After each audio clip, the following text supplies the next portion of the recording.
Hello everyone, good morning to you all. My name is Jivesh and स्वागत है आप सभी का निम्बस आईएएस के ऑफिशियल यूट्यूब चैनल पे। First of all, let me just see am I audible properly और not.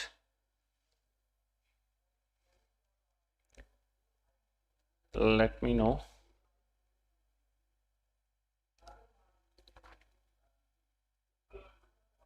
Okay, so everything is fine. So okay, I hope all of you are doing good. And शुरू करते हैं हमारी आज ये class. This is the revision class for HPAS 2026 and I with you I am covering with you the history part of your syllabus, which is most of the questions that are being asked from this section pertains to or belongs to the modern history section, right? So before starting, आपको पता है the test series for HPAS 2026 is already there. It is available in both online and offline mode. If you want to purchase it or wanted to get it, you can just call us on the numbers that are given on your screen right here. And you can also download our app from the Play Store and you can get the test series as well from there. ठीक है, चलिए जी शुरू करते हैं आज की हमारी class. तो here is your question number first.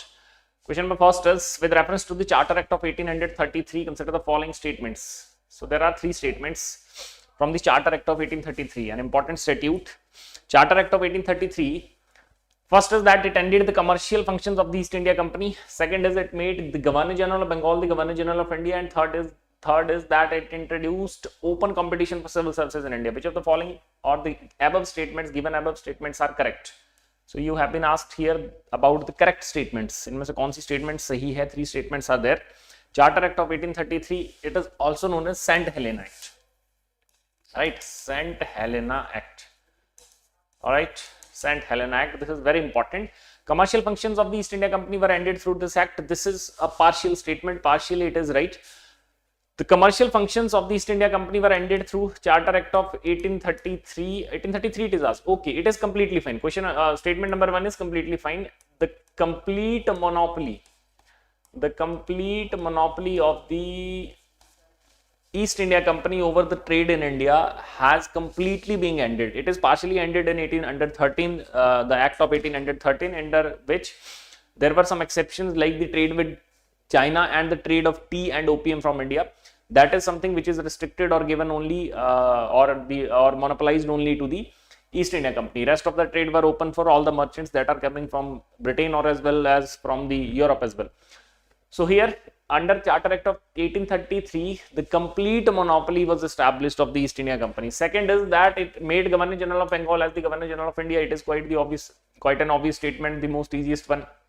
Lord William Bentinck, who was the Governor General of Bengal at this time, was designated as the Governor General of India. So second statement is absolutely right.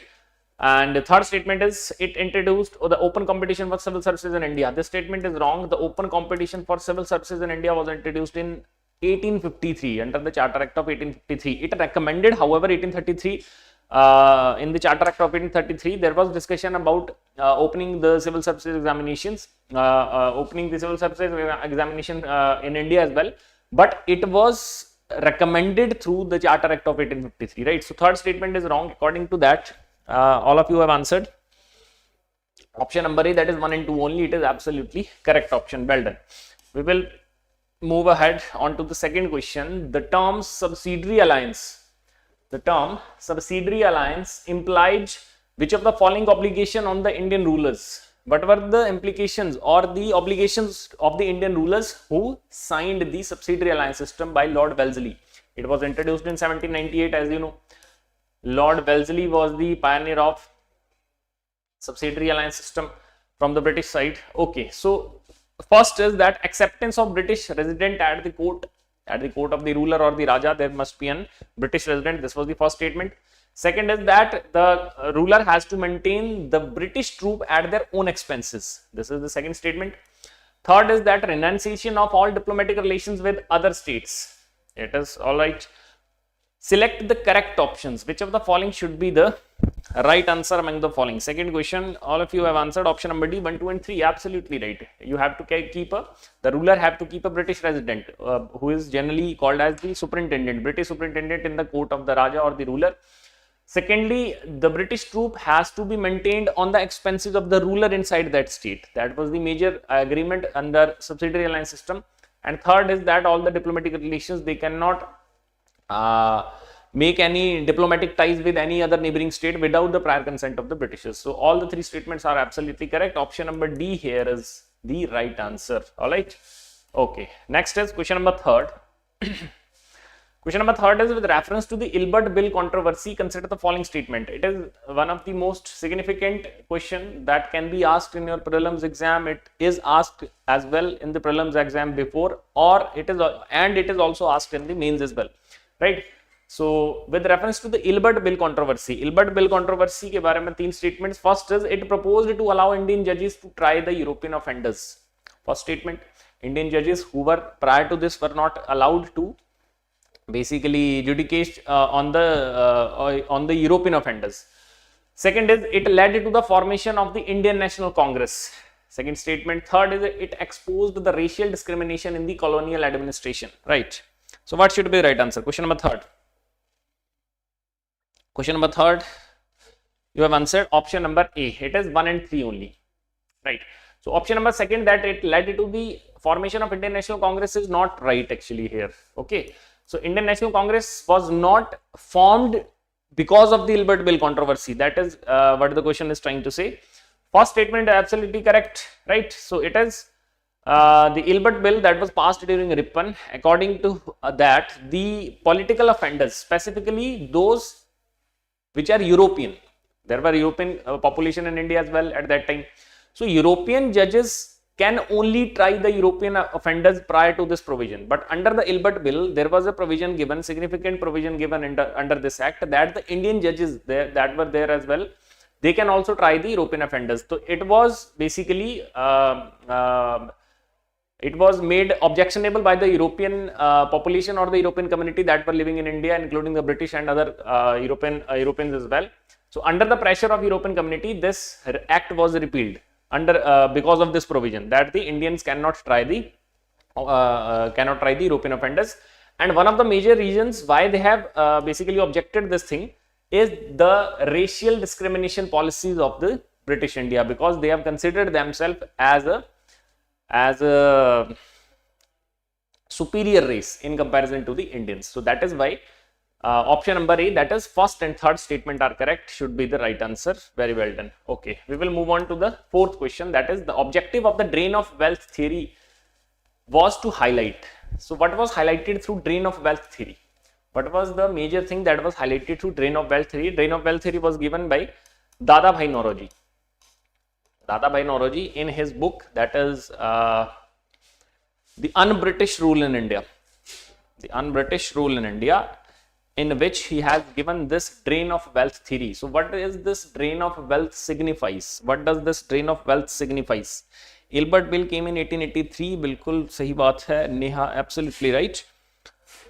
Question number fourth, and you have answered option number C. Transfer of Indian surplus to Britain without equivalent return. Okay. Let us just discuss the option. Excessive land revenue collection. It is a part of drain of wealth, but let us check the other options as well. Exploitation through the trade monopoly.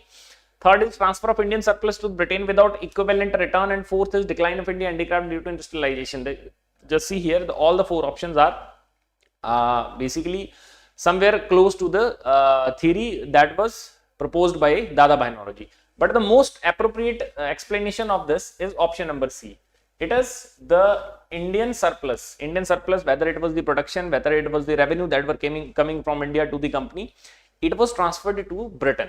Right, but in return India were getting nothing. Like option number 4 suggests that the Indian handicrafts were declined due to the rapid industrialization, because the industries are there in Britain and raw material is available here in India. So this raw material was transferred to Britain, and from there the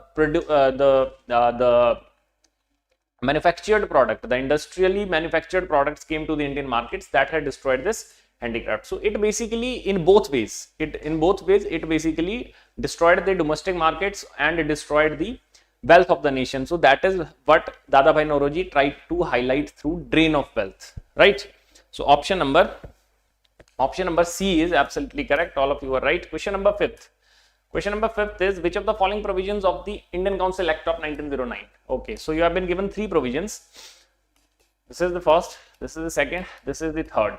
All right. So which of the following were the provisions of the Indian Council Act of 1909? Very important. First is separate electorates for the Muslims were provided. Introduction of the elected members in the legislative council was done. Expansion of the executive powers of provincial governors. All right. Just let me know. What should be the right answer?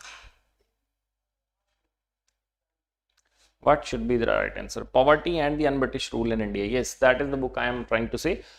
Poverty and the Un-British Rule in India. That book highlights the drain of wealth from India. Question number 5, you have answered option number A, and it is absolutely correct, right? First is the easy statement. First time separate electorates were introduced in 1909 under the Parliamentary reforms, which ultimately get transferred into the Indian Council Act of 1909. So Muslims were given the separate electorates. Other than that, second is that the elected members in the legislative councils were introduced for the first time. It is absolutely correct. Third is that expansion of the executive power to provincial governors were not given the executive powers, right? Third statement is not right. So option number A, according to that, 1 and 2 only will be the right answer. It was an easy one. Question number 6. Consider the following pairs. So basically there are 2 pairs. First you are given the movements and in the second you are given the leaders. So you have to just check which movement was led by which leader. So there are 3 options: Bardoli Satyagraha, Eka movement and Tebhaga movement. Tell me the right answer.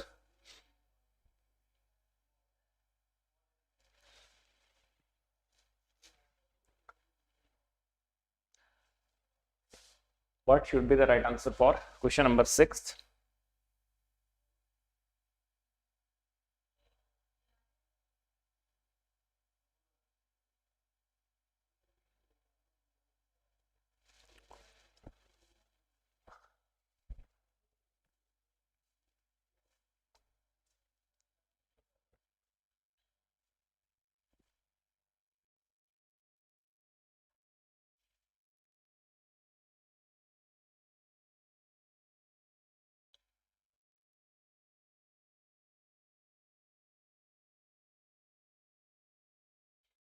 Okay, so you have answered question number 6 as option number Eka movement was led by V. Ramaswamy. Madari Pasi, you might have heard his name. Option number A, that is 1 only. Bardoli Satyagraha, definitely it was led by Vallabhbhai Patel. Second is Eka movement. So Eka movement was not associated with Madan Mohan Malviya. Eka movement took place in 1920s in the United Provinces. It is not associated with Madan Mohan Malviya, and B.T. Ranadev is not associated with Tebhaga movement as well. Hari Krishna Das or something like this was the name of the leader, and Eka movement was led by there are 2 or 3 or 4 different revolutionaries who have led these movements. One of them was Madari Pasi, the most prominent name. So it was not basically Madan Mohan Malviya was not involved here in the Eka movement. So option number question number 2nd and 3rd, that is, they are not correct. This is incorrect. This is incorrect as well. Only first statement, that is Bardoli Satyagraha was led by Vallabhbhai Patel, is right. So option number A, that is 1 only, will be the right answer. All right. Next, question number 7th. Which of the following best explains why the revolt of 1857 failed? All right. Okay. Which of the following best explains why the 1857 revolt failed? Lack of participation by peasants, absence of the unified leadership and common objective, British military superiority alone, and support of the Indian princes for the British. All right. So there could be multiple answers to this question among these 4 options, but you have to decide one best appropriate answer. All right. What should be the right answer?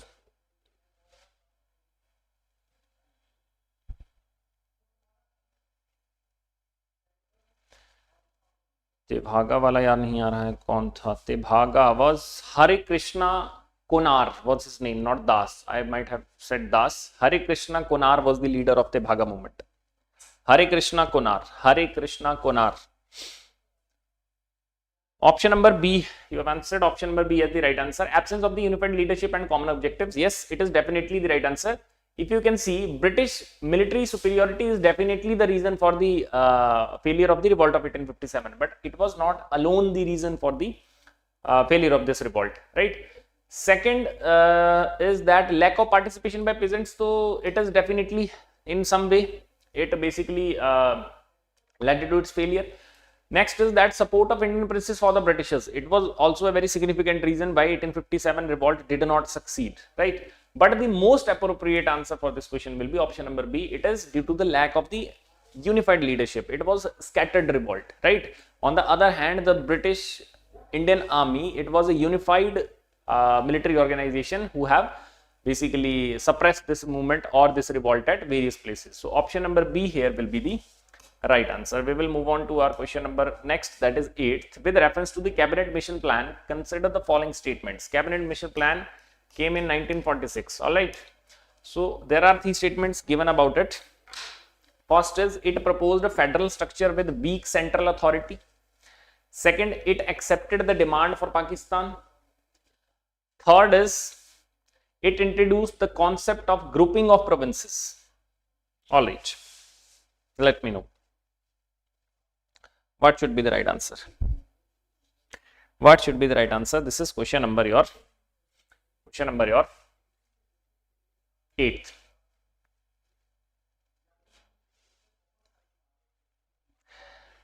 Everyone is given A as the right answer. It is 1 and 3. Option number, statement number 2, that it accepted the demand of Pakistan. It is obviously it is an easy one. Pakistan demand for Pakistan was outrightly rejected by the cabinet mission as well, right?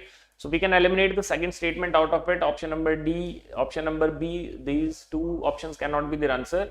1 and 3 and 1 only. First statement is absolutely correct. It proposed a federal structure with weak central authority. And third is that it introduced the concept of grouping of provinces. Yes, it introduced the concept of grouping of provinces.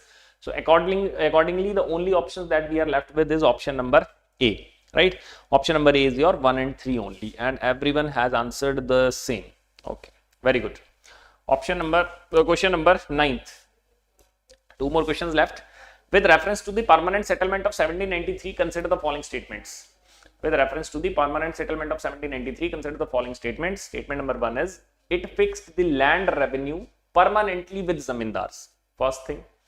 Second, it recognized zamindars as the absolute owners of the land.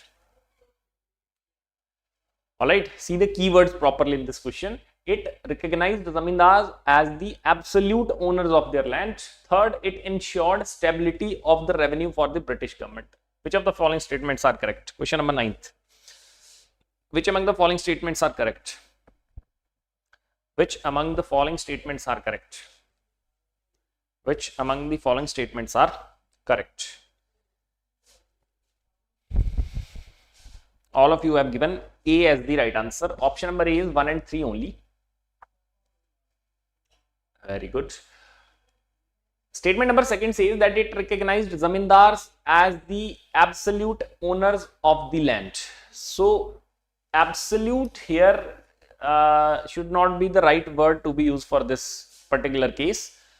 So the ownership of the zamindars, ownership of the land that was granted to zamindar was conditional. It was not absolute, right? It can be taken back by the company on the account of any mismanagement in the revenue collection, because zamindars were the one who are responsible for collecting revenue and paying it to the company. All right. As I mentioned in the last class as well, 10 by 11th part of the land revenue, it basically went to the East India Company, and 1 by 11th part is kept by the zamindars for themselves as a part of commission, under permanent settlement system. All right. Option number A, bidding is also done by the British. Revenue not properly corrected. Yes, there were practices like this that were being basically used by Britishers in order to basically regularize the revenue. Option statement number third say it ensured stability of the land revenue, that it is not linked to the production as it used to be before 1793. The land revenue is fixed for a long 10-year term, and there was a clause that is known as the sunset clause. Sunset clause says that before a particular day or a particular date, before sunset, the one has to pay the revenue to the company. In case if it is not done, then the consequences of it are different. All right. So this sunset clause, it is asked previously as well in the HS exam. It pertains to which of the following land revenue system? And first is absolutely easy statement. It fixed land revenue permanently with zamindars. All right.